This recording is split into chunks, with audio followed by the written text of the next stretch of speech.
Hey everybody, welcome to TIW Podcast. I'm Eric, and today I watched WWE Monday Night Raw episode 1382 live in person at the Allstate Arena in Rosemont, Illinois. This is the conclusion of TakeOver Weekend, or Survivor Series Weekend, whatever you want to call it. And I'm recording this on Tuesday. Finally got back home. It's been kind of a long day of travel. While I was gone, there's a huge winter snowstorm. It's a snowstorm. We started calling them winter storms recently. It's like it's a snowstorm, or it's a blizzard. Why are we changing the terminology for this thing? I don't know, but on Monday, the 25th of November, there was all kinds of canceled flights, like over 400 canceled flights going in and out of Denver. And luckily, that's not the day that I was traveling. The day I was traveling is Tuesday morning. My flight was delayed. It was kind of a weird situation. So I get to my gate, and I figure, I'm going to wait until a little while after boarding has started. My flight was supposed to be at 6:45, so boarding was going to start about 6 o'clock, so I figured I'd head on over at 6:15. I'm not in boarding zone 1 or anything like that, so that should be just fine. I was on Frontier, had my own had an assigned seat and everything, so there's no reason to get on super early. I didn't have a carry-on bag, just had my backpack to put in front of the seat in front of me. So it should have worked out just fine. So I was hanging out kind of far away because it was crowded over at the gate. When I finally go over there, they closed the door. There was nobody there waiting to get on, and the Frontier person, the agent there at the gate, like walked away to go do something else, and I'm like, oh my god, are they done boarding the flight? I look at the board and it says departure 6:05 a.m. Like, wait. That is complete. That's not how they can't do that. How can they possibly change a flight to leave earlier than it's supposed to leave without telling anybody? Especially even with telling people, people plan to get to the airport based on a flight leaving at the earliest, the scheduled time. If you go any earlier than that, you're going to have to wait for the people who are getting there at the correct time to begin with. So why not just go on time? It's insane. Doubly insane because before I even got on the plane, I was like, actually right when I got on the plane, somebody next to me was like, I heard that this flight is delayed until 7:45, and I looked it up, and sure enough, it is. And then we're all sitting there for like 5 minutes, and then the pilot comes on. After the flight attendants are like, "Oh, thank you so much for your cooperation and getting this flight on its way as soon as possible," and then the pilot comes on and says, we're leaving at 7:45 instead of 6:45. You can get off the plane if you want to, though." And everybody wanted to, of course. Like, if given the option, hell yeah, gonna get the heck off of that plane. Usually when that happens, they're like, "Oh, we can't get off because you're already boarded." So I was glad for that, because then I could just sit on the floor outside instead of in a seat, because I was gonna be sitting in that seat for a long time anyway. So I finally did get back on the plane. So there's a guy in the middle seat next to, I was in the aisle seat, thankfully. There's a guy in the middle seat, and then there's a lady in the window seat when we first were boarded on the plane. So when I got back on the plane, neither of them had gone back on. I thought I was like one of the last people to get back on the plane because I didn't want to spend any more time on there than I had to. I started to be concerned. Like, did these people? Well, if I wouldn't have been concerned if I knew that they just gave up on the flight and they're like, screw this, I'm gonna go home. Um, but I was concerned that maybe something happened to them. Did they both pass away in the bathroom or something like that? Were they abducted in the bathroom by the airport bathroom killer, ABK? And then I started to think there's a guy like in the front row that was very strange guy. He was outside. He boarded after I did, and on his cart was a myriad of bags. It was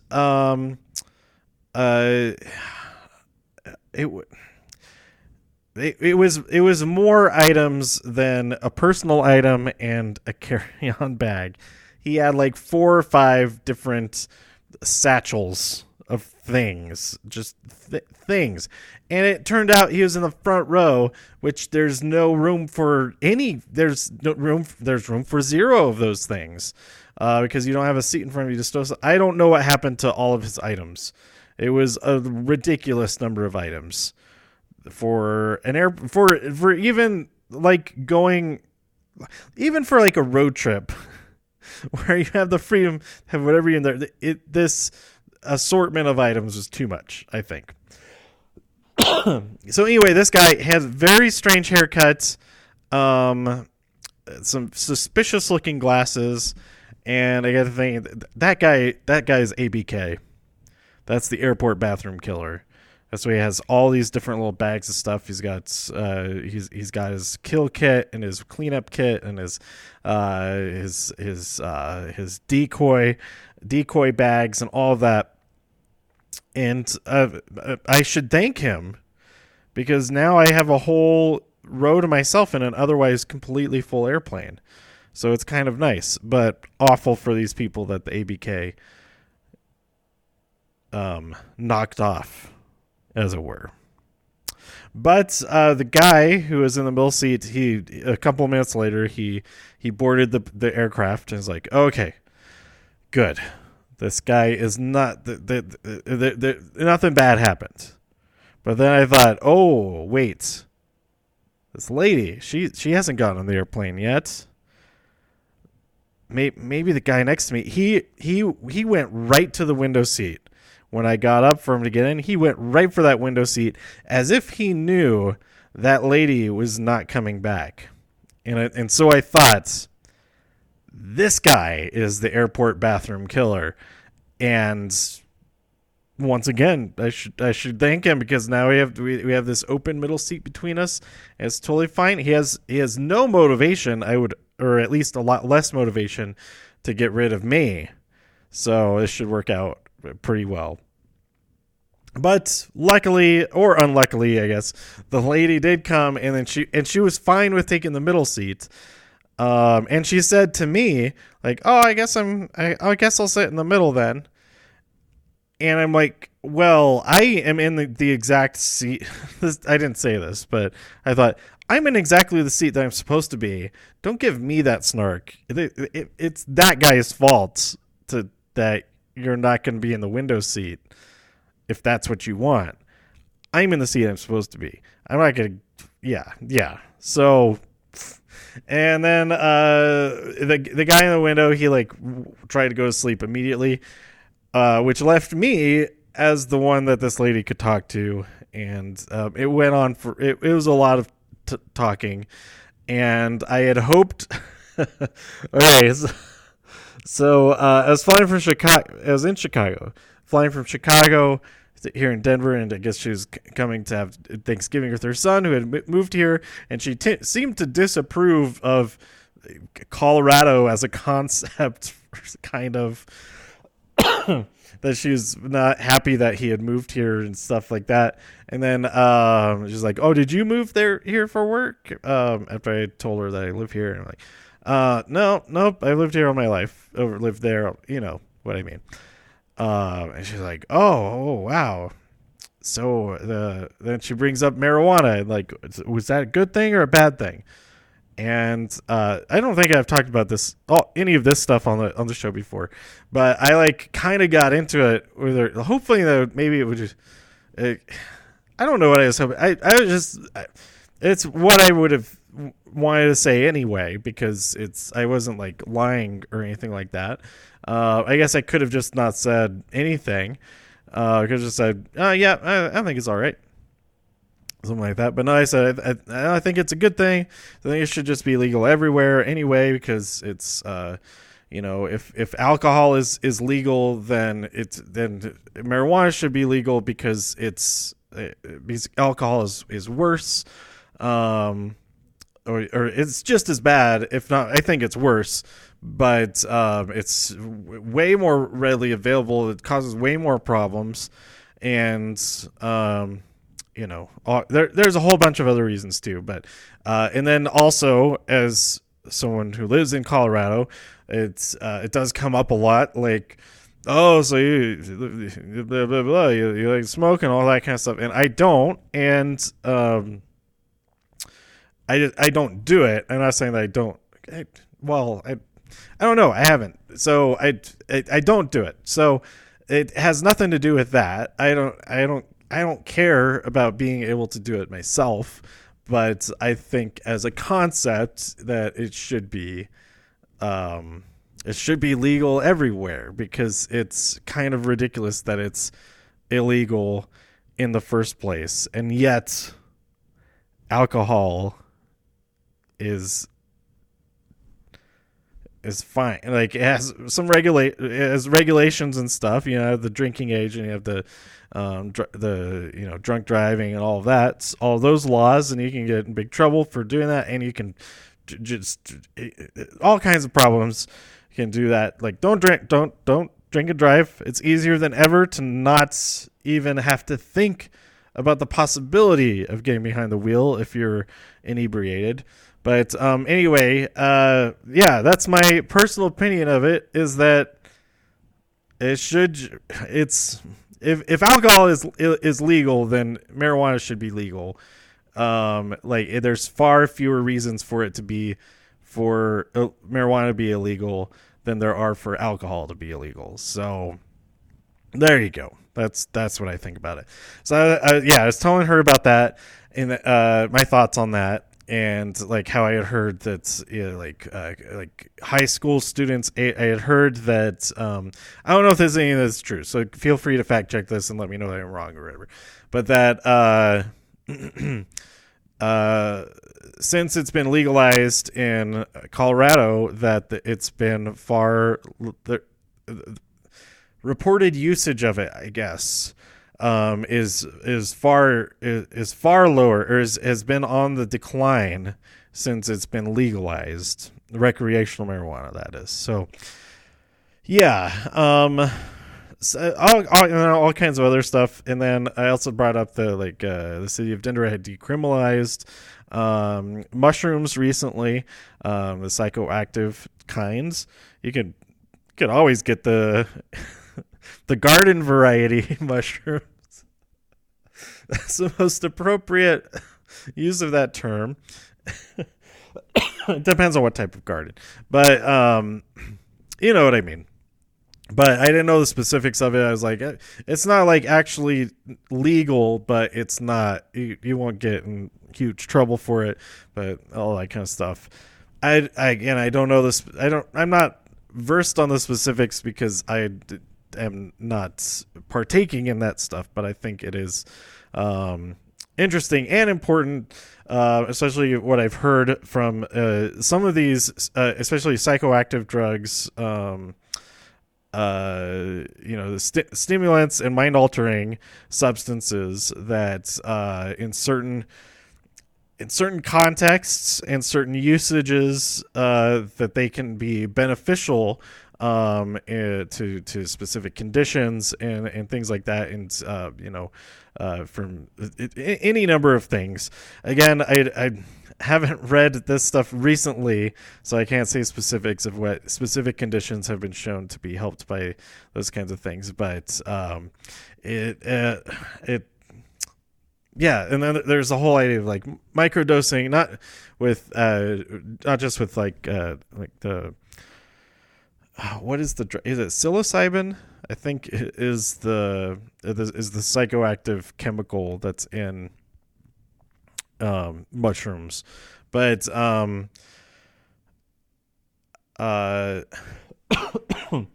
it started reading. I haven't read the whole book yet, but a book about DMT, that being a whole thing, a whole separate thing, completely different. I don't think there's been as much about that, but like you hear about microdosing of LSD, things like that it actually can be beneficial because in certain amounts it doesn't cause hallucinations and stuff, but it does have like other effects when you with microdoses and things like that.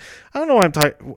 Well, I didn't get into all of that with this lady that was sitting next to me, but once the flight was finally on its way, I was able to be like, okay, maybe make it very clear that I'm going to sleep now. But before that, just like I was trying to explain to her, okay, you're taking the train, so this is where the train is going to get to there. She's like, oh, can I go with you? You're going to the train too? I'm like, okay, yeah, fine. So when we finally went, we didn't talk the entire flight because I was sleeping as best as I could, or pretending to sleep, whatever.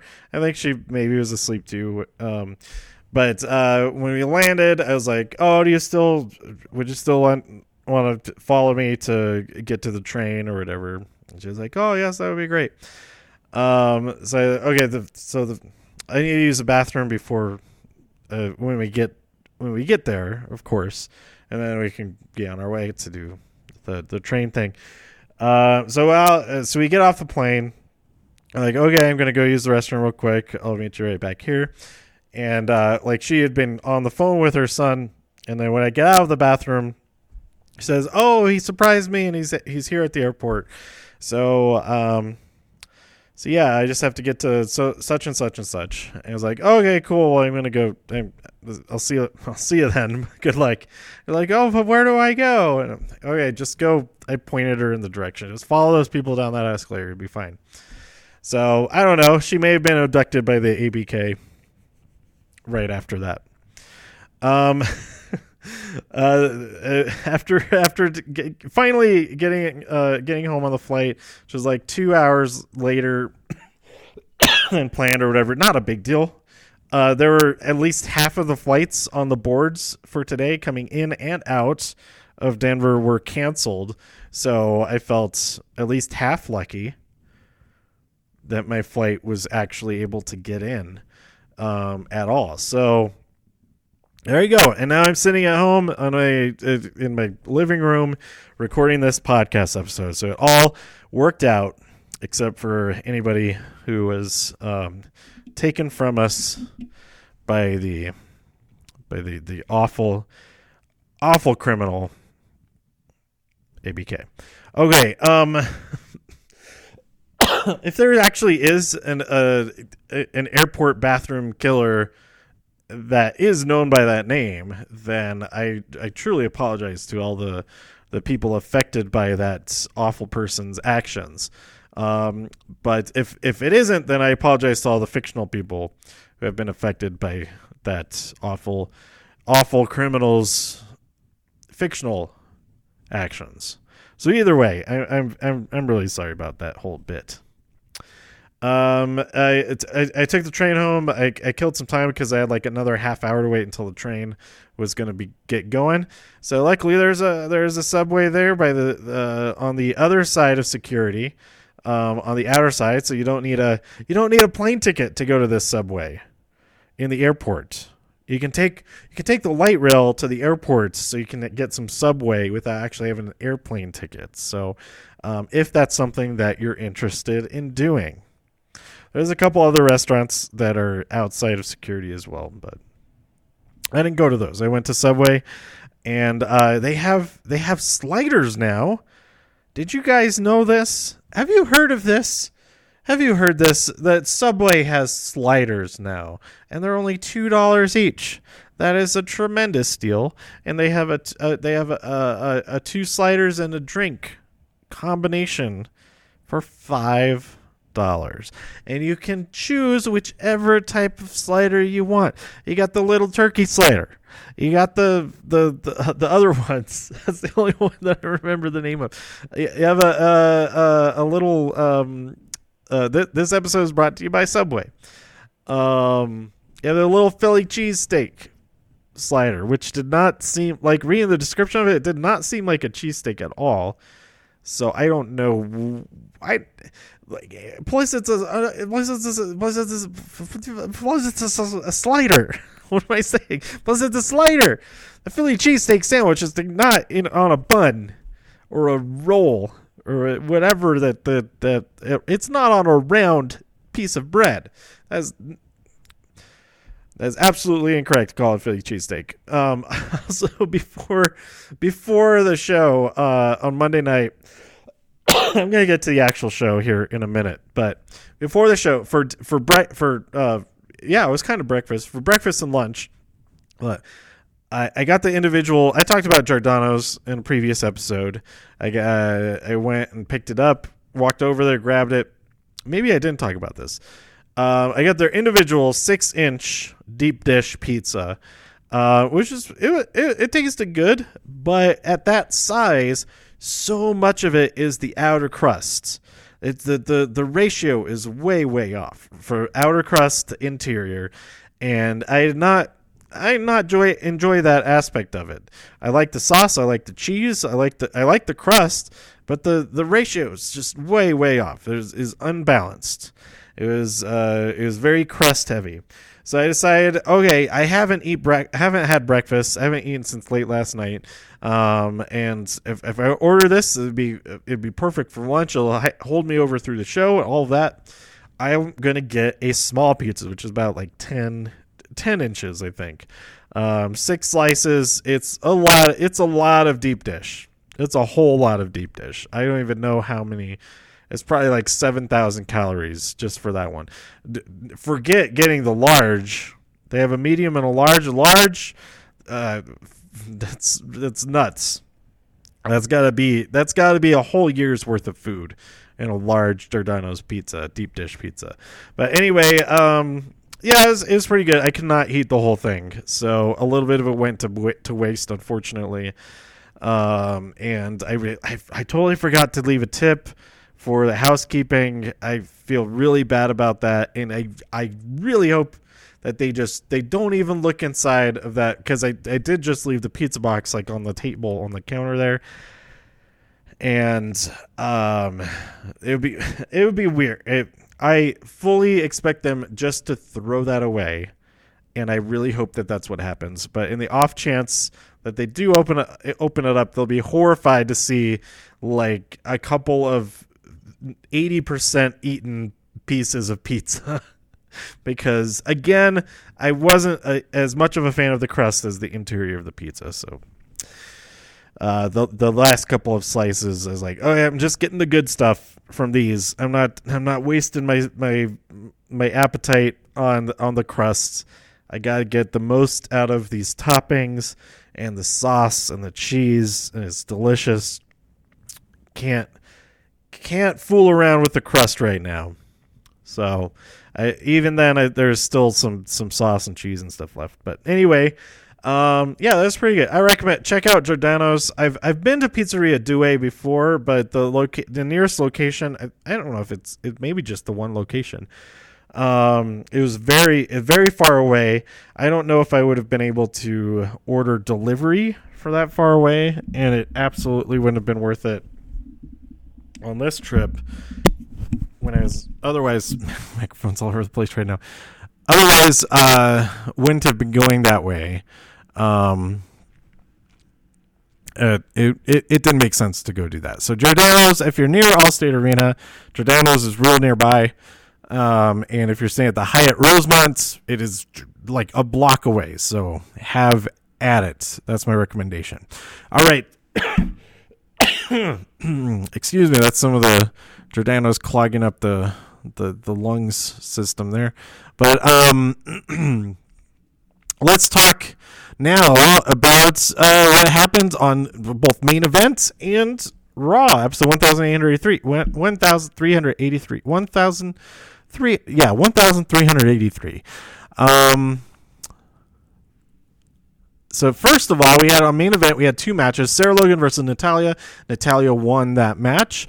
Then we had Noe Jose versus Eric Young, and Noe Jose won that match. Oh, by the way, I walked to and from the arena on Sunday and Saturday. Friday and Saturday, I walked home from the arena, but I took a lift to the arena on both of those days because I was a little bit tighter on time for those. Actually, well, I wasn't really that tight on time for TakeOver, but I wanted to get some food first. So the more time to eat, the better, you know. But anyway, my seat partner, not my seat partner, my seat neighbor on my left, we got to talking during Survivor Series, and it's like, how are you getting back? Are you walking back again tonight? Like, oh, yeah, I am, yes. And he said, well, hey, I'll walk with you. And I just want to get something to eat. And I was like, oh, yeah, that sounds good. So, yeah, we were walking back, and we're like, okay, this next place I think is open. This is a Sunday night. It was like at 10 o'clock. So, like, every single place that we stopped by was closed, but finally we found, I don't even remember the name of the place, but it was more of a bar, but they had food there, and it was pretty close to the hotel. We finally ended up eating there. So my seat neighbor, his name is Sean, and so we also sat together at the Superstar breakfast thing on Sunday morning, but yeah, it's cool. Cool getting to know him. Talking about our wrestle fan history and all of that. He told me that he's been watching since had never stopped watching from when he started watching when he was a kid. Yeah, I told him, like, I don't even remember when exactly I stopped watching, but I do know when I started watching again. I've talked about this on the show before, but, like, it's so weird. Like, there's a lot of stuff that I remember I kind of remember it happening at the time, but now it's hard to tell, like, which of that stuff now I just remember because I've seen, like, highlights of it, and I've had, like, the history filled in with these clip shows and all of that. So I don't know. I just go from WrestleMania 34 is when I started watching again. So everything since then I know fairly well. I can remember fairly well.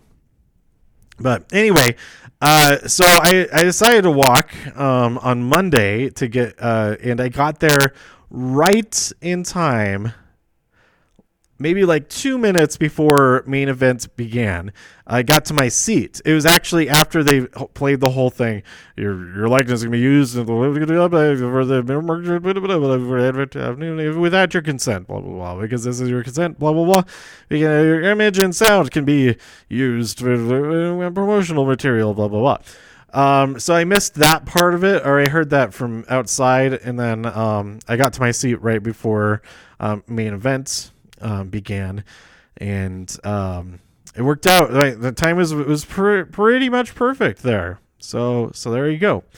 So on Raw, this episode of Raw, we start out with a town hall meeting led by Seth Rollins, who tells everybody that they sucked. This is in stark contrast to last year's Survivor Series when Raw won everything, quote unquote, except for the kickoff show match. But yeah, I tweeted, this is a hell of a way to go about a heel turn. Like, this is, I can't think if I've seen something like this before. I'm not sure if I like it or if I hate it. I don't know, but it is definitely interesting. Everybody, he keeps alienating everybody. They just leave without saying anything. It's like screw this guy. And then everybody leaves except for Kevin, who has a microphone, and Seth is like, I know what you're going to say. That's like stupid Seth Rollins ways. You're gonna say is blah, blah, blah, blah. I don't even remember the words he said, but Kevin, about to respond, instead kicks Seth in the gut and hits him with a stunner, and there you have it. Seth is pissed off later on and says, well, let's do this in the ring then. It's you and me to settle this. And then Kevin later on backstage says, all right, well, I'm going to stun you again. You suck. You're the one who sucks. And all that kind of thing. All this is paraphrased heavily, so don't take my word for it. Go watch it. Or take my word for it that stuff kind of happened. But, if you want to know exactly what happened, go watch those segments. Another segment that I didn't really care much to recreate in words is, we had Titus O'Neil versus Bobby Lashley, but Rusev is in the crowd and he attacks Lashley during the match. So it's a disqualification. Technically, Lashley won. Rusev goes on the attack more Bobby against Bobby Lashley, and he Lana's there and she's all shrieking and all that. Rusev throws him off the stage, bumps him off the stage, and then kicks over part of the rigging on top of him, the big steel crossbar structured tower thing. And Rusev gets arrested and taken away by Rosemont police. And then meanwhile, Ali on Twitter says, hey, I'll see what I can do for you. I know some of these guys still. Work with them. So, yeah, there you go. Kurt Ryder and Zach Hawkins, they face the AOP. They've finally made their in-ring return, and they destroy the Major Bros very, very, very quickly. This made me think about if at TLC, it would be pretty rad if they had a triple threat TLC match, AOP versus the Orange County. The OC versus the Viking Raiders for the championships. That could be super, super killer. Just a whole lot of meat flying around. There's a whole lot of meat. No, what are the words to that? There's a whole lot of meat go flying around, or a whole lot of rhythm going round. So, I don't. That's we want the funk. We want the beef. Oh, yeah. We want the beef. We want the beef. Okay, I'm going to look up the lyrics to that song real quick. We want the funk lyrics. We want the funk liquor. We want the funk lyrics. We want the smoke. Tear the roof off. We're going to tear the roof off the mother sucker. You've got a real type of thing going down. I mean, this works. This works pretty well. You've got a real type of thing going down, getting down. There's a whole lot of muscle going round. Oh, we want the beef. Give up the beef. Oh, we need the beef. Gotta have that beef. Okay, that's enough of that. That I would just be singing that the entire time with the OC versus Viking Raiders versus AOP. Get heavy machinery into that action. They're gonna have to reinforce the ring twice as much. Anyway.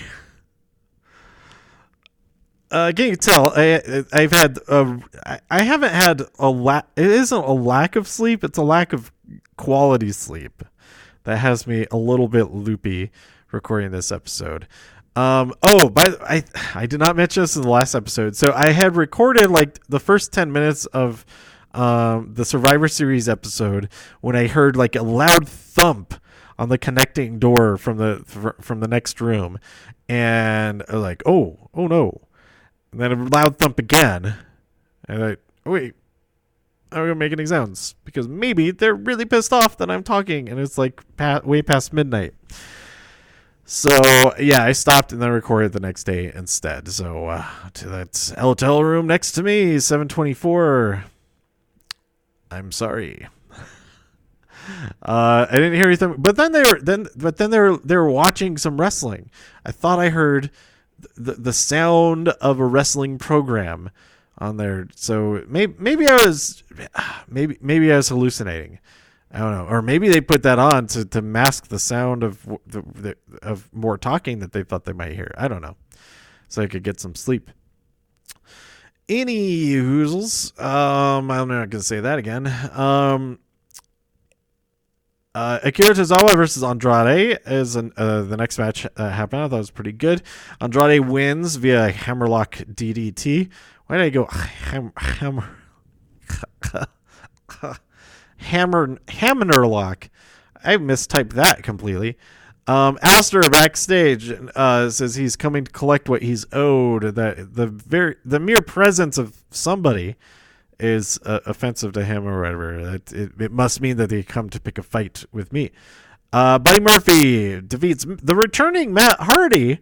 That was super exciting. He had the Hardy Boys music, so at first I thought Jeff, but this makes a lot more sense.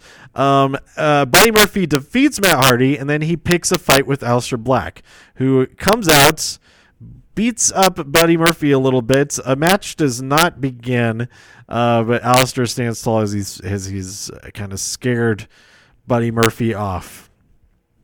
Or warned him. I don't know. Warned him off? Warded up. No, what's the word when you've it's like when you cast a spell to get rid of like a demon or something like that. It's like you're warding it off or something like that. I don't know. But anyway, up next we had AJ Styles versus Humberto Carrillo. But this is for the United States Championship. But as Humberto was making his entrance, the OC attacked him, causing him to be not fit for competition. So Ricochet comes out and says, "Well, since you did that, how about you fight me for the United States Championship instead?" And then Randy comes out and says, "You should fight me instead." And Viper. And then Drew McIntyre comes out and says, "There's a tall, handsome man with a great accent who'd love to fight you." He didn't say who would love to fight you, but Drew McIntyre is so great. Drew McIntyre is so much better. Like he's amazing, and he doesn't get to do like all the amazing stuff that he can do. I mean, he's not weak. He's not shown to be weak or anything like that. But man, he should be WWE champion right now. Damn it.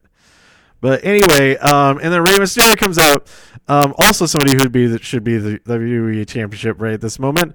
And I think it's Ricochet who says, "Okay, well, we can't all have a title match, and AJ's being a punk, so not that punk, but so let's have a 4-way, and then the winner of that match will challenge AJ for the championship."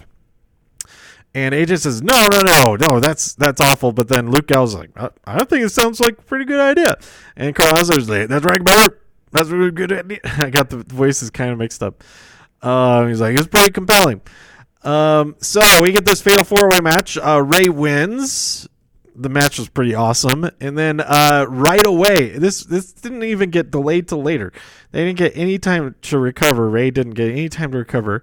AJ didn't have to recover because he didn't have a match yet. But we had Rey Mysterio versus AJ Styles for the United States Championship. And Ray wins after some help from Randy Orton after the OC attacks. Because they first got ejected. I was gonna make a GIF, like the biggest pop from a wrestling maneuver, consistently the biggest pop from a wrestling maneuver is when the referee points towards the exit very, very emphatically. It always is such a huge reaction, and I enjoy it every time. But the UFC comes back out after the referee gets John Cone gets knocked out for a little bit. But Randy Orton comes out and counteracts that. I think he hit AJ with an RKO even, and Ray then gets the pin as John Cone wakes up and is the new United States champion. It makes up a little bit for him losing against Brock Lesnar the previous night, but you know what. I take the wins when they come. I'll enjoy the wins when as they happen. And then we have Asuka versus Charlotte. Pretty cool match. Lots of stuff that I enjoyed. I didn't write down any specifics, so I can't remember exact things. But there are a couple of times when she had that arm lock in, and then Charlotte reversed it into either a power bomb, or what was the other thing she did? She did. The second time it happened, I thought she was going to do a power bomb again, but she did something kind of different that took me by surprise. I can't remember exactly what it was, but I remember being impressed by it. But anyway, Asuka uses the green mist after Kairi makes her return. She got chased off by Charlotte earlier on the match, but then she comes back, provides a distraction so that Asuka can produce all that green gunk out from her green mist glands, and then spray Charlotte right in the face, making her completely green. And this made me think she could play a pretty awesome She-Hulk. She looks good all green. But yeah. Then we had Asuka victory versus Charlotte, even though she cheated with the green mist, but I'm totally fine with that because Asuka. Then we had Eric Rowan destroy a local fella. Apparently, this has been happening the last couple of weeks, but since I've been watching the Hulu version, I have completely missed it. So, interesting. Oh, and Eric Rowan has a crate, like a box, a cage, or something that's covered up that he's been bringing to the ring. This is the first time I saw it. I think that there's a bunch of snakes in there, between 3 and 7 snakes. I think is a pretty close guess to what could fit into that size of box. If it's tiny snakes, little snakelets, there could be 1,000 of them in there. But I think they're adult snakes, so between 3 and 7, if I had to be more specific, I would say 5.5. 4. No. 3 and what did I say? Between 3 and 7, I've already forget what the context of these numbers. Between 3 and 7 snakes, that's what it is. Probably if I had to be exact with it, 5 snakes, 5 of them. But anyway, there are our main events of Raw. Kevin Owens versus Seth Rollins. Kevin technically defeats Seth Rollins when the AOP attacks Kevin. And the whole beatdown continues, and Seth doesn't do anything to stop it, but he doesn't do anything to help them either. So it's pretty questionable what AOP is doing out there, why they even care about this championship, and not this championship. Why they even care? There's no championship involved. Why they even care about Seth or Kevin or any of that? And Seth just berated them for not being part of Survivor Series at all. So I don't know why they would be on his side, but I also don't see why they would be on. Well, they're obviously not on Kevin's side because they attacked him. But hopefully it'll make some sense as the story unfolds next week. And we'll go from there. Then after all of that weirdness, we had a dark main event. Drew McIntyre came out, cut an amazing promo talking about how tall and handsome and great accent he has, and then he said he was vamping for a while because they were setting up the steel cage so that he could challenge Bray Wyatt, and Bray Wyatt, or rather the Fiend, accepted that challenge. And it was it wasn't as dominant as you would expect from the Fiend at this point. But Drew McIntyre is an absolute force to be reckoned with. And this match was a lot of fun to watch. But eventually, Bray Wyatt the Fiend hit Sister Abigail on Drew, and then just went over to the door, started to walk out. But the crowd was like, "No, don't do that." And so he goes in, hits another. He hits yet again. He hits that Sister Abigail, and then he goes to just walk out the door again. And, no, don't do that. No, no, no. So then he goes and he hits. He gets back in the cage and hits Oh my God! Hits Drew McIntyre with another of his finisher, and then just walks away, wins the match, is still Universal Champion, and yeah, it's pretty interesting. Like he absolutely any one of those times could have used the mandible claw to secure a pinfall victory, but this case, take advantage of the rules. You don't have to exert yourself that much more to have whatever's going on there. But I was completely lost my train of thought in the middle of saying that sentence. I was like, for some reason, my mind drifted to think about something else, and now I don't even remember what that distraction was. So anyway, yeah, Drew versus The Fiend. That was probably my favorite part of Raw. I really liked Asuka versus Charlotte. The ending was great. And all of the AJ, all of the OC and that four-way, and then Ray versus AJ, all of that was awesome. So, yeah, I'd say that this is pretty good, pretty solid for not having... the last few weeks have been I felt really were propped up by having NXT there. But this show stayed, I thought, pretty solid. Coming from last week with all the NXT people on. So I hope that bodes well for whatever is to come next. So, yeah, that's it. I think this episode is really, really long enough. It's over 45 minutes now. So I'm looking forward to NXT this week. I won't be there in person, unfortunately, but hopefully the next 2 weeks I will be out there to see the show in person. Maybe even 3. I did get a ticket for... No, I didn't get a ticket for that one. I got the ticket for December 11th. December 17th, tickets have not gone back on sale. December 18th, rather. 17th? 18th? 18th, yes, because the 11th, it's the 4th, 11th, and 18th.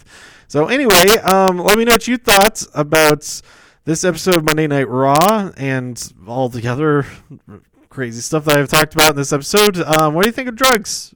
Let me know about that. By tweeting me at TIW Podcast. Go to TIWpodcast.com for more reviews. If you enjoyed this episode or anything else on the site, please share some links to friends. Subscribe on iTunes, Spotify, Stitcher, YouTube, wherever you like to listen. Stay safe out there in all the infinite multiverses, and I'll see you next time here on TIW Podcast. Bye.